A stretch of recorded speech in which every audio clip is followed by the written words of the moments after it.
Hello everyone. So last class में जैसे हम लोगों ने एक न्यूमेरिकल डिस्कस किया था, उसी के कंटिन्यूशन में हम एक और न्यूमेरिकल की बात करते हैं आगे। लास्ट टाइम जो हमारा लेक्चर था उसमें जो न्यूमेरिकल हमने सॉल्व किया था उसमें दो स्पेयर्स थे, जो कि एक हॉरिजॉन्टल सरफेस और दो वर्टिकल वॉल्स के बीच में रखे हुए थे। आज हम जो न्यूमेरिकल सॉल्व करने चाह रहे हैं वहाँ पे दो वर्टिकल वॉल्स ना होके एक सिंगल वर्टिकल वॉल्स है और एक इंक्लाइन कह सकते हैं प्लेन है, उसके बीच में दो इक्वल साइज के स्पेयर। इक्वल साइज का मतलब है यहाँ पे कि that the radius of both the spheres are same, या हम बोल सकते हैं कि उनके डायमीटर जो है वो सेम है। तो क्या है न्यूमेरिकल, हम बात करते हैं। जैसा कि लिखा भी है, टू आइडेंटिकल रोलर्स। तो आइडेंटिकल रोलर्स हो, स्फीयर्स हो, सिलेंडर्स हो, कुछ भी बोले, ठीक है। सॉल्व करने का तरीका सेम है और पिक्चर भी सभी के लिए सेम आएगा, जस्ट बिकॉज ऑफ 2D हम पहले बात कर चुके हैं। Identical rollers, each of weight 100 Newton, are supported by an inclined plane and a vertical wall, as shown in the figure. Find the reactions at the point of contacts A, B and C.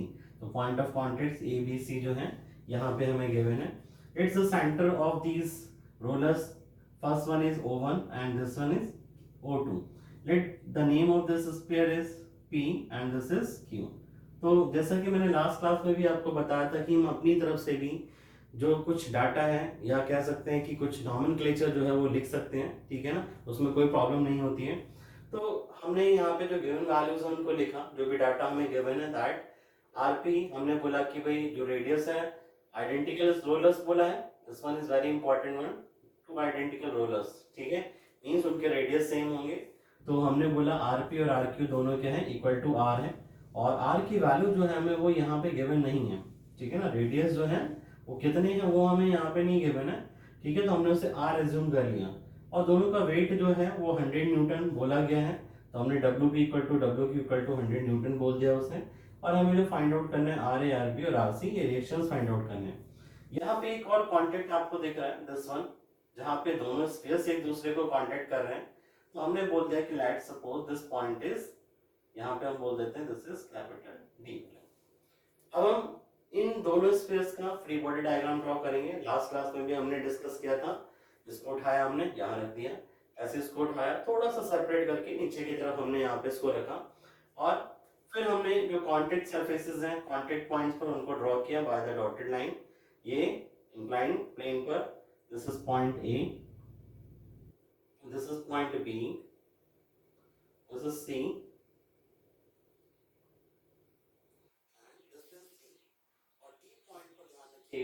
जो ये जो हमने dotted line draw करी एक तरीके से common tangent जो है उसको वहां पे डिनोट कर रही है। जैसे मैंने लास्ट क्लास में भी बोला था कि इन सभी सरफेसेस से मिलने वाले जो रिएक्शन फोर्सेस होंगे they all will be 90 degree at the contact surfaces. तो यहाँ पे हमने, अब देखिए सबसे पहले पॉइंट ए जो है, हम इसका ओवन का जो वेट है इसको पहले डिनोट कर देते हैं। Let's suppose the weight of this, और इसकी वैल्यू हमें गिवन है तो डायरेक्टली हम इसकी वैल्यू लिख देते हैं 100 न्यूटन। ए पॉइंट से जो रिएक्शन मिल रहा है उसको हमने सेंटर से पास करते हुए डिनोट किया और इसको हमने बोल दिया आर ए। आपको पता है मैंने लास्ट क्लास में भी डिस्कस किया था क्यों हम इसको सेंटर से पास करते हुए दिखा रहे हैं। In the same way B point है, वहां से भी, sorry not B, not this is D, D point से पास करते हुए रिएक्शन फोर्स ये दोनों ही क्या होंगे, कॉन्टेक्ट सरफेसेस के 90 डिग्री, ठीक है ना। इसके बाद में नेक्स्ट हम बात करते हैं जो बी पॉइंट, ये जो स्फीयर है O2, इसका खुद का weight and this weight is again 100 newton, क्योंकि दोनों के वेट सेम है।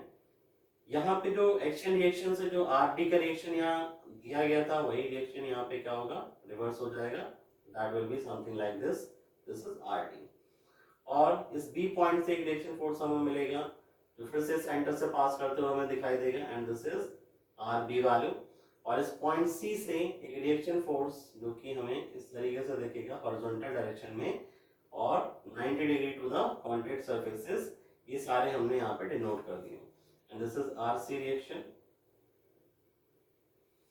अब ये फ्री बॉडी डायग्राम जो है यहाँ पे कंप्लीट होता है और हमें अब इस क्वेश्चन में सॉल्व करना है वैल्यूज के लिए।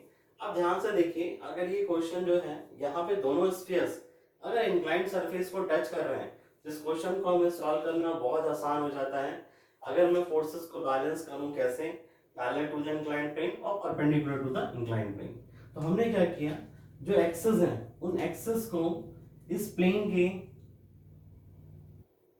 पैरेलल और परपेंडिकुलर डायरेक्शन में यहाँ पे डिनोट कर दिया like this is X axis and this is Y axis 90 degree और दिस इज ओरिजिन ओ।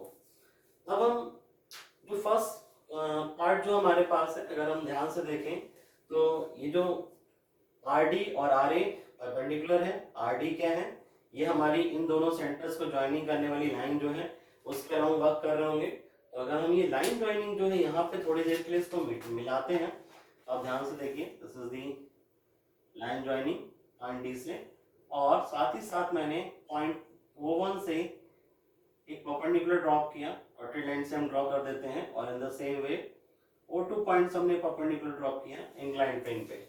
तो आप ध्यान से देखिए this is R and this is R, आपकी किसी पर्टिकुलर लाइन से सेम हाइट पर दो पॉइंट्स हैं, उन दोनों पॉइंट्स को अगर हम मिलाएं तो उनको ज्वाइन करने वाली लाइन जो होगी वो क्या होगी, इंक्लाइंड सरफेस के पैरेलल होगी।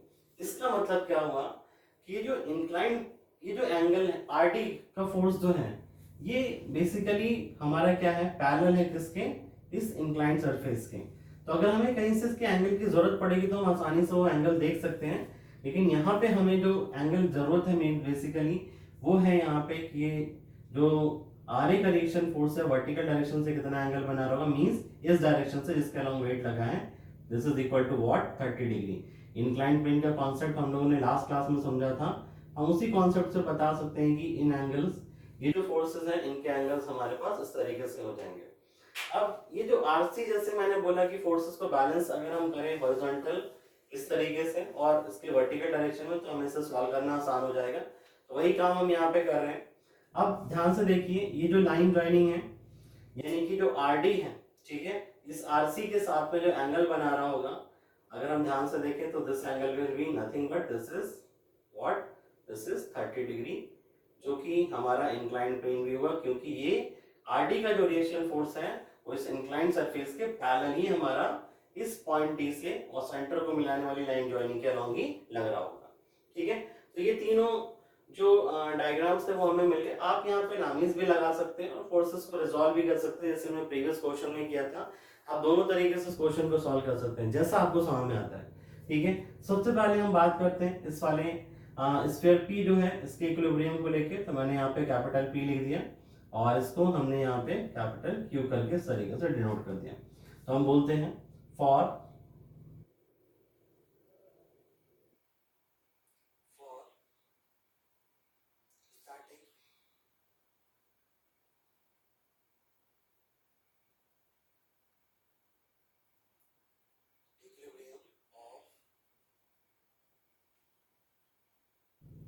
स्फीयर पी, स्टैटिक इक्विलिब्रियम की जब हम बात कर रहे हैं तो हमने summation F X equal to 0 जो इक्वेशन है उसको लिखा और साइन कन्वेंशन हमने ड्रॉ किया, this is positive, this is negative and this is origin. हम इसी के अकॉर्डिंग फोर्सेस को बैलेंस कर रहे हैं। क्या फोर्सेस हो जाएंगे, ये देखिए फर्स्ट वाले में आर डी और इस डब्ल्यू का एक कंपोनेंट क्या होगा इस लाइन के अलोंग, तो हमारे पास हो गया दिस इज आर डी, क्योंकि अब मेरा एक्स डायरेक्शन क्या है इस प्लेन के अलोंग है, ठीक है ना, ध्यान रखिएगा।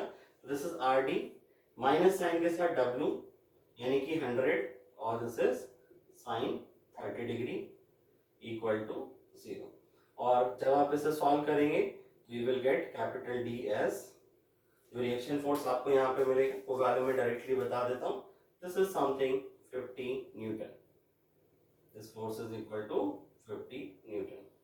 इन द सेम वे अगर हम वर्टिकल डायरेक्शन में फोर्सेस को बैलेंस करें लाइक दिस, इस इंक्लाइंड प्लेन के वर्टिकल डायरेक्शन में, तो हमने बोला summation F Y equal to 0 और साइन कन्वेंशन हम यहाँ पे ड्रॉ करते हैं like this, positive, negative, origin और इस तरीके से। फिर हमने इक्वेशन जब लिखी दिस इंप्लाइज क्या है इक्वेशन हमारे पास, this is R A minus R A vertically upward है और इसका कंपोनेंट जो होगा 100 का लाइक दिस डाउनवर्ड डायरेक्शन में डिनोट कर रहा होगा, this is 100 cos 30 degree equal to 0, और जब हम इसे सॉल्व करेंगे तो हमें आर ए की वैल्यू यहाँ से मिल जाएगी and this R A is nothing but this is 86.6 Newton.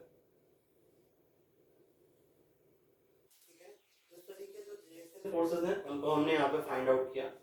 In the same वे आप चाहें तो यहाँ पर लामीज इक्वेशन को यूटिलाइज करके वहां पे भी उस तरीके से भी क्वेश्चन को सॉल्व कर सकते हैं जैसे हमने प्रीवियसली सॉल्व किया था।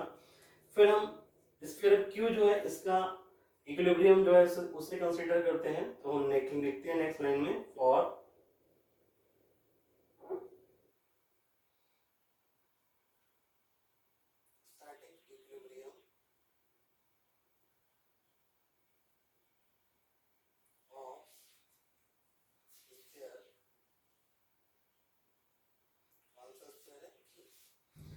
कैसे करेंगे। हॉरिजॉन्टल डायरेक्शन में अगर हम फोर्सेस को बैलेंस करें तो आप ध्यान से देखिए, ये जो आरसी है इसका एक कंपोनेंट हमें मिलेगा इस डायरेक्शन में, ठीक है ना। अभी हमने आरसी बताया था मैंने आपको कि हॉरिजॉन्टल से इसका एंगल जो है वो 30 डिग्री है, यानी कि this angle is equal to this vertically opposite angle से हम लिख सकते हैं दिस इज आल्सो 30। ये इसका एक कंपोनेंट इस डायरेक्शन में हो जाएगा, यानी कि आरसी वाली इक्वेशन जो हम हॉरिजॉन्टल डायरेक्शन में फोर्सेस को बैलेंस कर रहे हैं Fx equal to 0। In the same way जितनी बार भी हम Fx की इक्वेशन को लिखेंगे हम ये साइन कन्वेंशन जरूर ड्रॉ करेंगे वहां पे। दिस मींस RC cos 30 और ये जो हमारे पास RD है इसी डायरेक्शन में है, ये हो जाएगा हमारे पास माइनस साइन के साथ RD, और साथ ही साथ इस W का एक कंपोनेंट हमें इस डायरेक्शन में मिलेगा विच इज माइनस साइन के साथ में 100 साइन 30 डिग्री इक्वल टू 0। और जब आप यहां से सॉल्व करेंगे you will get the value for, इसके लिए हमें वैल्यू मिल जाएगी दिस इज RD हमें पता ही, RC की वैल्यू हम यहां से कैलकुलेट कर सकते हैं आसानी से। So we will get RC as 115.47 newton. और अब हमारे पास एक और फोर्स फाइंड आउट करने के लिए रह गया, कौन सा आरबी, और आरबी हमें कैसे मिलेगा जब मैं वर्टिकल डायरेक्शन में यहाँ पे फोर्सेस को अगर बैलेंस करूं, तो हमने वर्टिकल डायरेक्शन में जो इक्वेशन है वो यहाँ पे लिखी with the sign convention, these are sign convention for the forces, और हम इक्वेशन लिखते हैं and this is RB,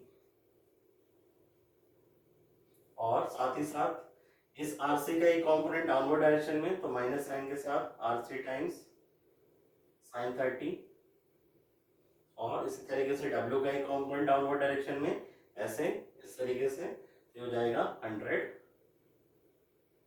cos 30 degree equal to 0।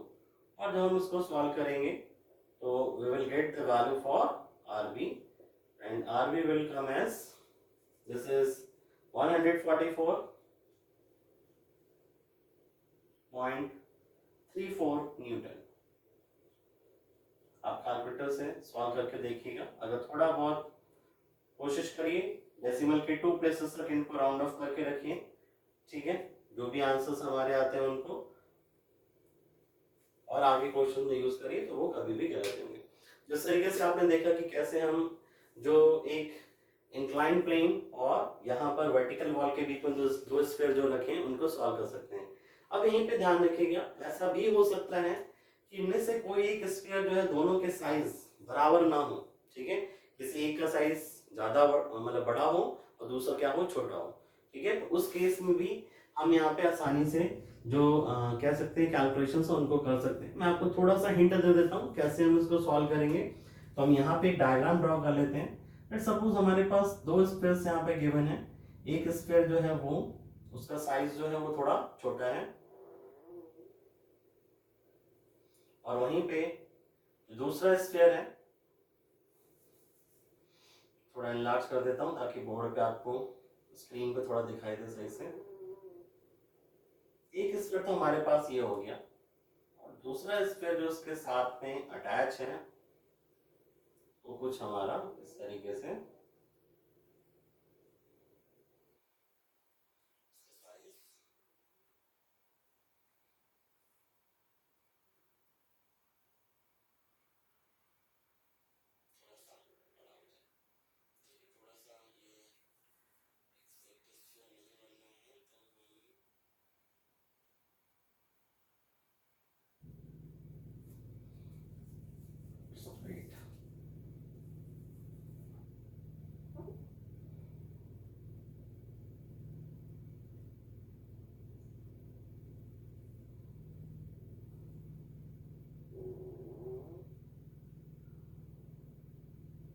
ठीक है ना, अभी थोड़ा सा ठीक है। अब देखिए ये दोनों सेंटर्स अगर आप ध्यान से देखें तो यहाँ पर आपको जो दोनों स्फीयर्स हैं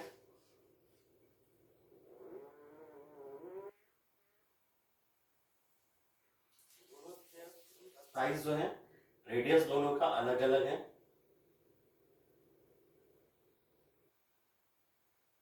जैसा कि हमने यहाँ पे ड्रॉ भी किया है हॉरिजॉन्टल ट्रायंगल, यहाँ पे हमने बोला let's suppose this is theta. यानी कि क्वेश्चन में कभी कभी ये एंगल भी आपको गिवन हो सकता है, तो 90 में से माइनस करके आप इस एंगल को निकाल सकते हैं। क्यों? क्योंकि टोटल यहाँ पे एंगल जो आपको दिखाई देगा दिस इज 90 डिग्री, तो 90 में से माइनस करेंगे तो ये एंगल आपको मिल जाएगा। अब इस क्वेश्चन को मैं कैसे सॉल्व करूं, तो आप ध्यान से देखिए कि इन दोनों का जो सेंटर है, ठीक है ना, ये इसके पैरेलल नहीं होगा। जैसे मैं इस O1 और O2 लाइन को यहाँ पे ज्वाइन करूं, इसलिए हमने इसको अगेन P बोल दिया और इसको बोल दिया यहाँ पे Q।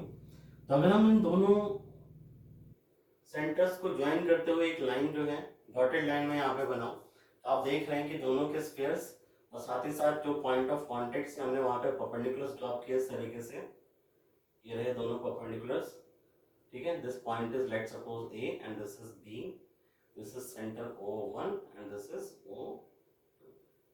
आप खुद देख रहे हैं यहाँ पे कि दोनों लाइन ज्वाइनिंग जो है O1 O2 को ज्वाइन करने वाली जो लाइन है वो अब इंक्लाइंड सरफेस के पैरेलल नहीं है।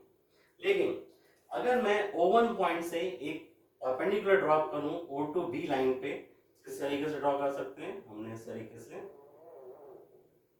यहाँ पे परपेंडिकुलर ड्रॉप किया, this is let's suppose this point is M।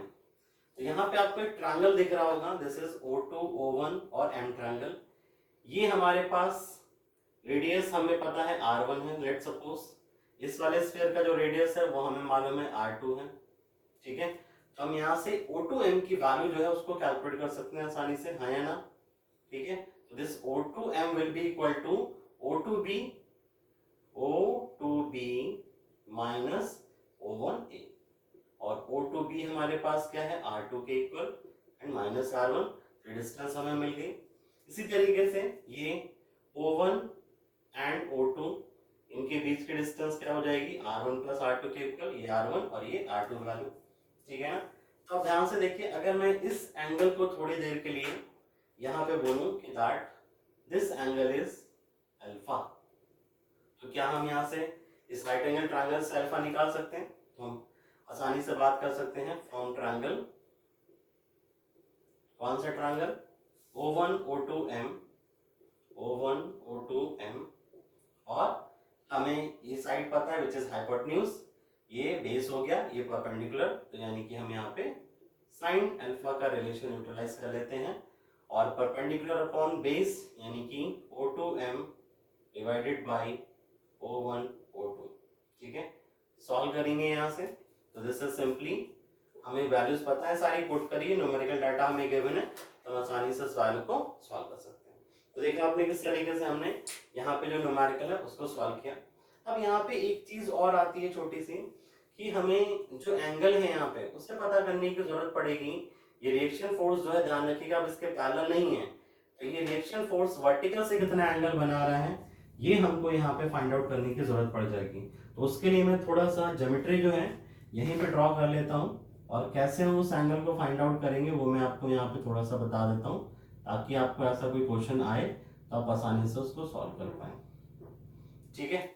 अब ध्यान से देखिए, हमें पता है कि ये जो एंगल है यहाँ पे, इस एंगल, ये एंगल कितना होगा, इस थीटा के बराबर, हाँ या ना, this is equal to theta. और अभी अभी हमने बात करी है कि ये O1M लाइन जो है और O1A लाइन, ये एक दूसरे के क्या है 90 डिग्री है, ठीक है। तो ये जो टोटल एंगल हमें यहाँ पे दिख रहा होगा, this angle will be what, अगर ये टोटल 90 है, ये थीटा है, तो ये हमारे पास क्या हो गया, this will be equal to this angle जो हमारा O1M और O1 और इस ये जो वर्टिकल लाइन है इसके बीच में बनना होगा। So we can write down this, मैं डबल लाइन से इसको डिनोट कर देता हूँ, दिस वन, ठीक है। इस एंगल को हम यहाँ पे लिख देते हैं, this is 90 degree minus theta, और थीटा की वैल्यू मुझे पता है तो मैं आसानी से 90 माइनस थीटा निकाल सकता हूँ। अब आप खुद देखिए, इस लाइन ज्वाइनिंग के अलोंग, जैसे हमने यहाँ पे पॉइंट डी कंसीडर किया था, अगर मैं इस पॉइंट को पॉइंट डी कंसीडर कर लूँ इस लाइन ज्वाइनिंग के अलॉन्ग ये हमारा आर डी लग रहा होगा, और जो कि क्या है वर्टिकल से हमारे पास 90 माइनस थीटा प्लस ये अल्फा एंगल जो निकाला है, दोनों के सम के बराबर जो एंगल होगा वो हम यहाँ पे आसानी से कैलकुलेट कर सकते हैं और फिर इस क्वेश्चन को सॉल्व कर सकते हैं। इन द सिमिलर वे आपको क्वेश्चन इस तरीके से भी मिल सकता है कि एक लार्ज स्फीयर यहाँ पे और छोटा स्फीयर यहाँ ऊपर की तरफ रखा हुआ है, तो वहां पे भी आप ज्योमेट्री से इसी तरीके से जो क्वेश्चन है उसको आसानी से सॉल्व कर पाएंगे। तो आज के लिए हम लोग यहीं पे रुकते हैं, नेक्स्ट क्लास में और नेक्स्ट न्यूमेरिकल के साथ हम लोग बात करेंगे और देखेंगे क्या है वो, मे बी हो सकता है इससे थोड़ा और डिफिकल्ट हो। ठीक है, तो आज के लिए यहीं पे, थैंक यू।